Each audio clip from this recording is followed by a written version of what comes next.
রাধে রাধে বন্ধুরা, আজকে আমরা জেনে নেব জীবের ভাগ্য কখন লেখা হয়। চলুন শুরু করা যাক। অনেক মানুষ মনে করে যে আমাদের জন্মের আগেই আমাদের ভাগ্য নির্ধারণ হয়ে যায়। আবার অনেক মানুষ মনে করে একজন মানুষের কর্মই তার ভাগ্য নির্ধারণ করে।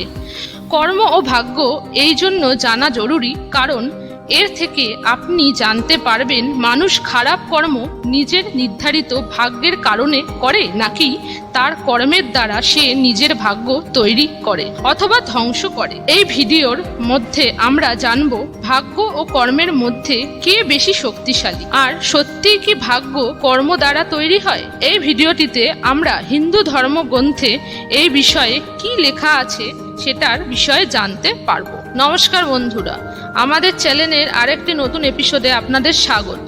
চলুন জেনে নেওয়া যাক ভাগ্য সম্পর্কে গরুড় পুরাণে কি লেখা আছে। এরপর জানবো চাণক্য নীতিতে কি লেখা আছে সে বিষয়ে দেখব, এবং ভগবদ গীতায় ভগবান শ্রীকৃষ্ণ যে কথাটি বলেছেন সেটাও দেখব। হিন্দু ধর্মগ্রন্থ অনুযায়ী মৃত্যুর পর শুধুমাত্র শরীর নষ্ট হয়, কিন্তু আত্মার মরণ হয় না। গরুড় পুরাণ অনুযায়ী মোট 4 লক্ষ জনের মধ্যে শ্রেষ্ঠ জীবী কোন জেনিতে জন্মগ্রহণ করবে, অতএব এটি আগে থেকেই পূর্ণ নির্ধারিত রয়েছে।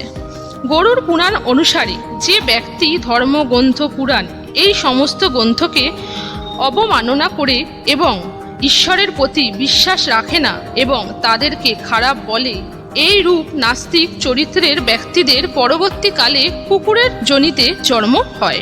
যারা বন্ধু রূপে শত্রু হয়ে থাকে এবং পিছনে পিছনে বিশ্বাসঘাতকতার কাজ করে, পরবর্তীকালে তাদের জন্ম শকুনের শ্রেণীতে হয়ে থাকে। অর্থাৎ গরুড় পুরাণ অনুসারে মানুষের দ্বারা এই জীবনে যা কর্ম করা হয় তার উপর ভিত্তি করেই তার পরবর্তী জীবন এবং সেই নতুন জীবনে পেয়ে থাকা কষ্ট সেই ব্যক্তির জীবনে আগে থেকেই নির্ধারিত হয়ে যায়। আচার্য চাণক্যের মতে একজন ব্যক্তি নিজের কর্ম দ্বারা মৃত্যুকেও প্রভাবিত করতে পারে। চাণক্য নীতির এই শ্লোকে আচার্য চাণক্য বলেছেন যে কোনো মানুষের ভাগ্যের 5টি বিষয়ে মায়ের গর্ভেই নির্ধারিত হয়ে যায়। অর্থাৎ এই পৃথিবীতে বসবাসকারী প্রতিটি প্রাণীর বয়স, কর্ম, ধন সম্পদ, জ্ঞান এবং মৃত্যুর সময় এই 5টি জিনিস তার ভাগ্যে জন্মের সময়ই লেখা হয়ে যায়। আচার্য চাণক্যের মতে যে কোনো শিশুর বয়স তার মাতৃগর্ভে নির্ধারিত হয়ে যায়। চাণক্যের মতানুসারে প্রত্যেক মানুষকে তার কর্মানুযায়ী সুখ ও দুঃখ ভোগ করতে হয়। এই কর্মফল শুধুমাত্র বর্তমানের নয়, পূর্ব জন্মেরও হয়। এছাড়াও চাণক্যের মতে একজন মানুষের জীবনে 101টি মৃত্যুর যোগ তৈরি হয়, যার মধ্যে একটি কাল মৃত্যু এবং একটি অকাল মৃত্যু হয়ে থাকে। কর্ম ও ভোগ দ্বারা অকাল মৃত্যুকে বদলানো যায়, কিন্তু কাল মৃত্যুকে বদলানো যায় না। এই সম্পর্কে ভগবান শ্রীকৃষ্ণ গীতায় কি বলেছেন সেটি জেনে নেওয়া যাক। গীতার মতানুসারে একজন মানুষ তার নিজের ভাগ্যকে নিজেই তৈরি করেন। জীবনের চলার পথে প্রতিটি ধাপে আমাদের কর্ম, আমাদের আচার আচরণই আমাদেরকে ভাগ্য নির্ধারণ করে।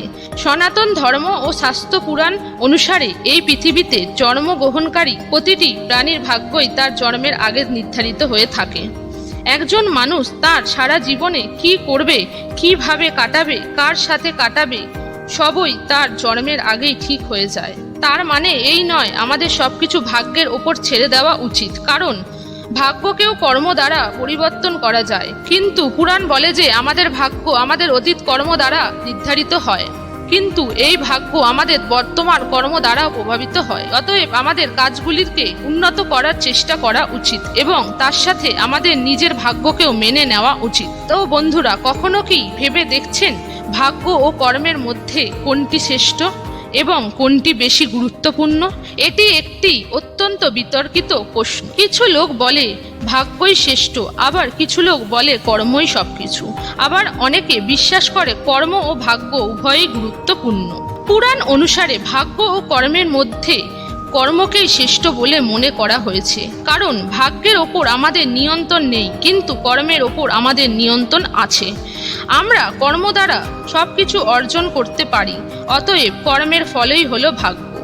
আর কর্মই শ্রেষ্ঠ, কারণ আমরা ভাগ্য দ্বারা কর্মকে উন্নত করতে পারি না। তার মানে আপনাকে সবকিছু ভাগ্যের ওপর ছেড়ে না দিয়ে কর্ম করতেই হবে। রাধে রাধে বন্ধুরা, ভিডিওটি ভালো লাগলে লাইক দিতে ভুলবেন না। এরকম আরো ভিডিও পেতে চ্যানেলটিকে অবশ্যই সাবস্ক্রাইব করে দেবেন। ধন্যবাদ।